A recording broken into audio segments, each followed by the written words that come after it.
working on this painting and just the process of seeing it come together was pretty fun, and I'll just tell you about the whole thing. So this painting is actually more than a year old. What you're kind of seeing on screen is something that my girlfriend painted about a year ago when she came over my house. We were both painting on blank canvases. At first, she was doing like a field of flowers and blue sky, and then she ended up painting all over that, and then she just did blue sky and clouds, right?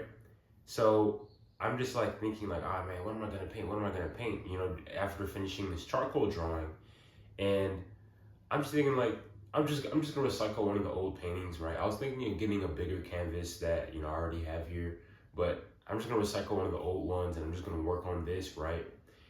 And I still didn't know what I was gonna do. I was just maybe thinking, okay, maybe I'll just do something like abstract, right? And then as I'm praying with my dad, this is our morning prayer, and it's almost as if I kind of like receive a vision as to what I'm gonna put on the canvas. And it was so crazy, like how clear it was, right?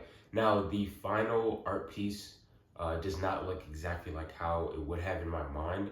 There was a lot of decisions that were made then and there on the moment, or that were kind of realized as I was making it. So it was going to just be like, the side profile of the boy, right? Or it's called portrait. I named the painting portrait. I'm not gonna call it a self-portrait because I didn't intentionally paint me, but I'm just gonna call it portrait.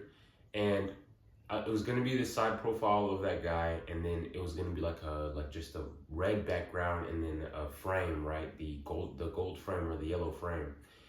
And as I was kind of painting in the guy, the blue that was from the previous painting, it kind of looked good. It looked really nice. It was a good contrast with the skin color.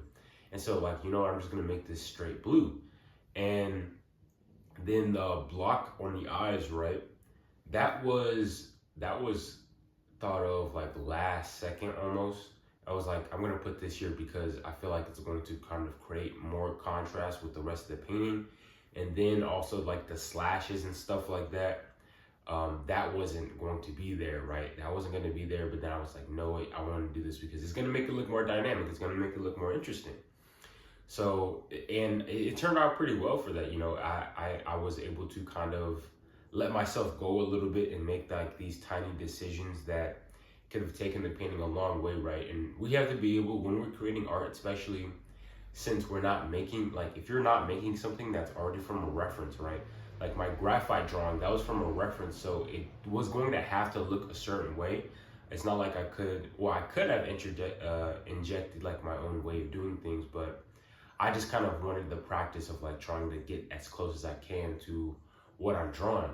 But when you're drawing your own thing, you have to, in creating and you're being artistic, right? You have to just take a risk and just do whatever, right? Even if you can't erase it, right?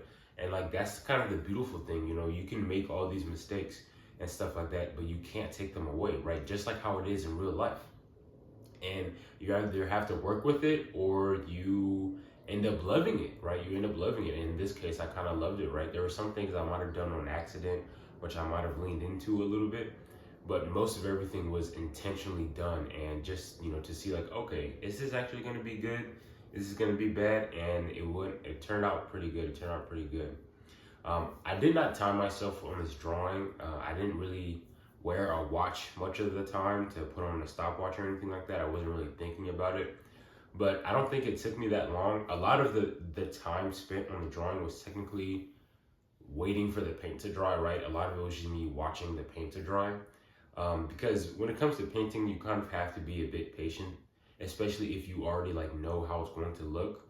But once you kind of like figure that out, then it'll be a little hard, when it comes to wanting to finish it, because like, oh, I want to hurry up and see what it's gonna look like. I want to hurry up and see what it's gonna look like, and you can't really. You just have to just chill out. You just have to chill out for a second. Just let the paint dry. Take like an hour break. Come back. Maybe not even an hour. Maybe 30 minutes, depending on how fast it takes. Right. If you really want to speed up things, take a blow dryer. But I feel like excessively using a blow dryer is just going to kind of like make it more of like an artificial process. instead of just kind of like letting it feel like a natural thing, in my opinion. And of course, I was able to do like a lot of thinking and stuff like that, and a lot of reflecting. At first, I was like a bit anxious, like, I haven't really, like, done like, painting when it comes to like shading and actually painting in skin color and stuff like that. But I did pretty well. Like, I was surprised, right? I've done digital paintings, and I guess there's skill carryover, right? Because it's really the same thing. You're just getting colors and you're mixing the colors and you're seeing which colors kind of blend into one another, and then you paint on top of that and stuff like that. The process was incredibly fun. And with all of my equipment, I guess my art equipment kind of just being like down on the ground, there was a lot of physical work, of course. So I'm like constantly like squatting and crouching down as I'm like working on the painting. So all the times that you're seeing in the time lapse where I'm just like disappearing, going into the bottom of the camera, that's because all my stuff is down to the ground.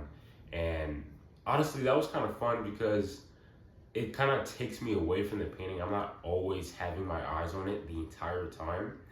And I'm kind of course, able to get a lot of physical movement, right? Rather than me sitting on like a chair or on a stool and then having a desk where everything is on there. Instead, I have to, switch to and from my materials and to the painting over and over again, right? And one thing about having, like, working with paintings and then having to wait for it to dry, especially if it's going to be important to wait for it to dry before you put more paint on, it forces you to take a break, right? You can have a graphite drawing, you can have a pen or a pencil drawing or ink drawing, and you can keep working on it like, straight without having to take breaks, right? Or without having to wait for any ink to dry or any graphite to dry or whatever the case may be, right? But with paintings, you have to, since you're working with colors, you don't want to accidentally mix certain colors that you're not trying to mix. So it forces you to have to kind of just step away from it and just to take a break. And then when you come back, you can see if there was anything new, right? I really finished this painting yesterday, but I wanted to wait a day and see how I felt in the morning if I wanted to work on it. But throughout the night and this morning, I felt pretty sure about like, this is finished, this is done. It's actually hanging up behind me right now, along with all my other paintings and stuff like that I have with it. So yeah, in general, it was fun. I really enjoyed it. Allowed me to, of course, have time to think to myself and stuff like that. And since I'm not creating from a reference, I didn't use any reference photos or anything like that in this drawing. Since I'm making something from my own mind, it allows me to, of course, like access my own thoughts better and just see what I'm going to be doing with the painting, right? Because my graphite drawing, or using any drawing with reference, right, it kind of has you kind of already in the mindset of like what's going to be going on here, instead of you kind of creating from your own sense of self. And there's nothing wrong with drawing from reference. I believe drawing from reference is a great way to learn and apply certain applications that you don't know how to even do yet. But when you're not using reference, you just kind of go based off of your own intuition and based off of like what you know, right? I was going to at first use kind of like reference to kind of look at how I should shade the face, but I've done plenty of drawings and side profiles where I shaded the face myself without looking at reference. So I'm just like, you know what? I'm just gonna go based off of my own intuition, and I'm just gonna see what happens. And it turned out really well. I really enjoyed it. I hope you guys enjoyed the video. Thank you guys for watching. See you guys in the next one. Peace out.